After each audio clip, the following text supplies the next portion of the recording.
Very good afternoon. Welcome to BBC London. I'm Thomas Magill. First this lunchtime, more on the security incident in which a man was arrested after throwing items thought to be shotgun cartridges into the grounds of Buckingham Palace last night. He remains in police custody today.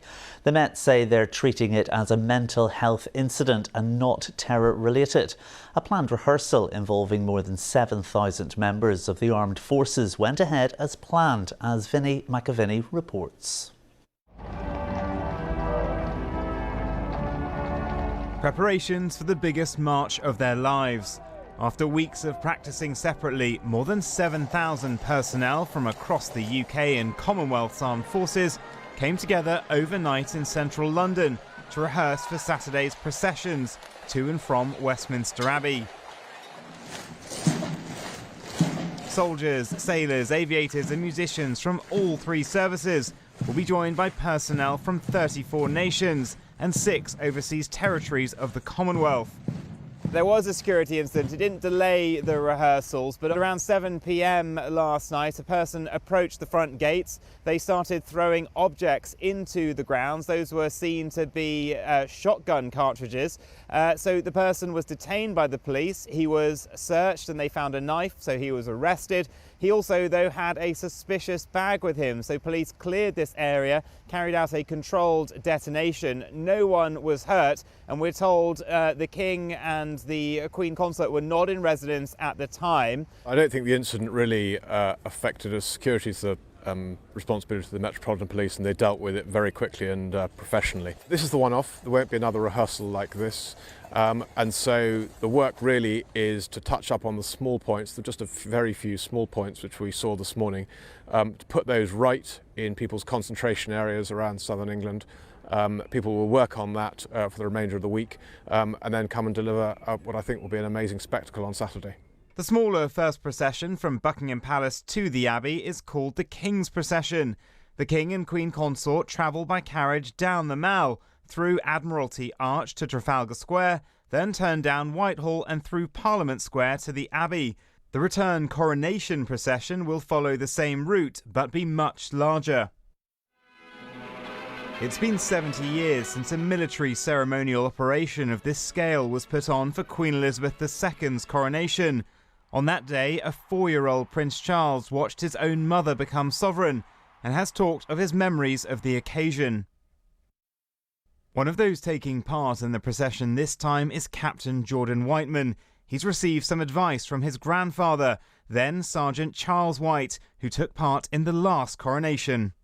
Before he passed, he obviously talks about it in great detail with my mum and and the rest of the family. And what's been passed on is just remember the nerves will keep you sharp and your wits about you, but also actually don't forget to actually enjoy the moment and enjoy the day. It certainly is a once in a lifetime opportunity, and it's very easy to sort of let it all fly by and not enjoy every possible moment of it.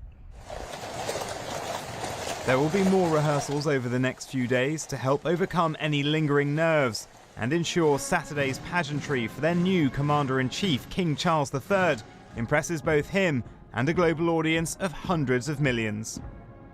Vincent McAviney reporting there. A serving Metropolitan Police officer has been bailed after being arrested on suspicion of rape.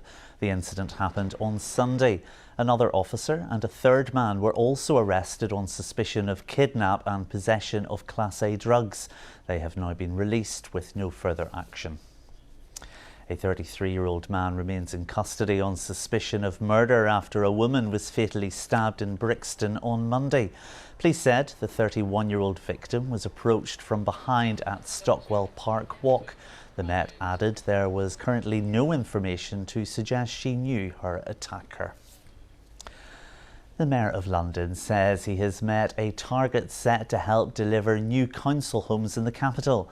City Hall says it has helped councils to start building 20,000 homes by 2023, a year earlier than the target set by Sadiq Khan. But 300,000 households remain on the waiting list in the capital, the highest level since 2023, according to recent data. Now, pupils from a school in North London are preparing to attend a very special event that will see their handiwork displayed in one of the most popular tourist attractions in the capital. Broomfield School in Enfield is among just 15 from around the country chosen to have giant thrones designed by the children displayed at the Tower of London. It's all part of a competition ahead of the coronation. For these students in Enfield, getting creative got them noticed. Their design for a giant royal throne stood out from more than 1,000 entries from all over the country. It'll be one of just 15 that sit in and around the Tower of London during the celebrations. Here on the front we have kind of a day scene, and on the back we have a more nighttime scene where you can see a few planets and some stars. I really love the vines with flowers on it, like covering up the armrests. The butterfly and the dog and leaves, because it's just telling us how peace and quiet it is. And whilst this is the King's coronation, the design also nods to the past. There is a corgi in our design who is chasing a butterfly, a purple butterfly. So we used colour to represent the royal colour of purple, to represent the Queen as the butterfly. So she's also in the design, and I think it's just always important that she stays in the memory. And are you hoping any of the royals sit on the throne? That would make me so happy if I actually saw one of the royals sitting on the throne.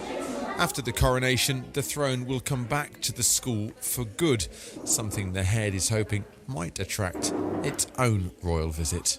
Well, I can tell you we've already put in a written request to see if he will come and visit the school once we have the bench in situ. All that's needed now is the big unveiling. Ross Miklashevich reporting there, and you can see the thrones unveiled tonight on our programme at 6:30. OK, time for a look at the weather with Elizabeth Ritzini. Hello there, good afternoon. It's not looking quite so rosy for the Coronation Bank Holiday weekend, but today a beautiful looking day, plenty of blue sky and sunshine as captured by our weather watchers here. Check these photos out in Greenwich and again in central London. Now the sunshine is set to continue as we head through the rest of the day. A bit more fair weather cloud perhaps bubbling up here and there. A brisk easterly wind blowing. You'll notice that towards eastern areas of town where temperatures will tend to be a little lower, warmer further west, 15 or 16 Celsius. That's around about the seasonal average. Now through this evening and overnight, again it's dry and the skies will remain largely clear too. We've got a slight shift in wind direction. The wind will freshen and it won't be as cold as it was last night. Lows between 5 and 7 degrees Celsius. Now tomorrow it will start to feel warmer. Again, it's looking dry during the daylight hours. We'll also see plenty more sunshine on offer too. The sunshine turning hazy in the afternoon with some high cloud just pushing in from the southwest. Change in wind direction and temperatures as high as 18 or 19 degrees Celsius. That's above the seasonal average. But we'll also see some showers creep in from the southwest. A low pressure takes hold after that and we'll see those showers break out on Thursday night into Friday. More showers throughout the day on Friday, some heavy and thundery, and there are further showers in the forecast over the course of the bank holiday weekend. It won't be raining all the time. It will still be feeling warm. Keep an eye on the forecast because the details will change. Now, just before we go, Battersea Dogs and Cats Home have been getting in the coronation spirit early. Residents have been enjoying royal-themed treats, toys and games ahead of the coronation of its royal patron, Her Majesty the Queen Consort. And doesn't it look like a good day? OK, you can keep across all of this weekend's coronation plans by downloading our BBC News app and selecting London. That's it from me for now. The programme this evening will be on at 6:30. So until then, have a lovely afternoon. Bye-bye.